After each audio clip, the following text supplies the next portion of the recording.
ఇలా రేవంత్ రెడ్డి గారు యువకులకి ఇలా మొట్టమొదటి సంవత్సరంలోనే 2 లక్షల ఉద్యోగాలు ఇస్తామని చెప్పారు. మరి ఆ 2 లక్షల ఉద్యోగాలు ఎటుపోయినాయి? ఇప్పటిదాకా నిరుద్యోగులకి ఎందుకు 2 లక్షల ఉద్యోగాలు ఎందుకు ఇవ్వలేదు అని మేము అడుగుతా ఉన్నాం. ఆనాడు రేవంత్ రెడ్డి గారు, రాహుల్ గాంధీ గారు ఆనాడు అశోక్ నగర్కి పోయినరు. అక్కడ ఉన్న పిల్లలందరినీ రెచ్చగొట్టిర్రు.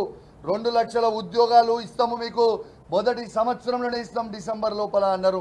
ఎక్కడ పోయినాయి 2 లక్షల ఉద్యోగాలు? ఇలా ఇంకా సిగ్గు లేకుండా ఈ గవర్నర్ ప్రసంగంలో మందికి పుట్టిన బిడ్డలు నా బిడ్డలు అని చెప్పుకుంటూ 60,000 ఉద్యోగాలు మేము ఇచ్చినామని చెప్తా ఉన్నారు.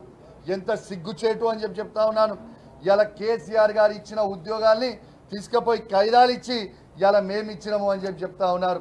ఇలా చాలా తెలివి అనుకుంటారు, అతి తెలివి అనుకుంటారు. ప్రతి యువకుడు, ఈ తెలంగాణ ప్రాంతంలో ఉన్న ప్రతి యువకుడు మీరు చేసే ప్రతిదీ ఇలా గమనిస్తూ ఉన్నారు. ఖచ్చితంగా మీకు సమయం వచ్చినప్పుడు ఖచ్చితంగా మీకు బుద్ధి చెప్తారు. తెలంగాణ యువత మొత్తము టైం కోసం వేచి చూస్తున్నారని చెప్తా ఉన్నాను. ఇలా అదేవిధంగా నిరుద్యోగ భృతి కూడా ఇస్తా అన్నారు. ఆ నిరుద్యోగ భృతి కూడా ఎందుకు ఇవ్వలే యువకులకి అని చెప్పి నేను అడుగుతా ఉన్నాను.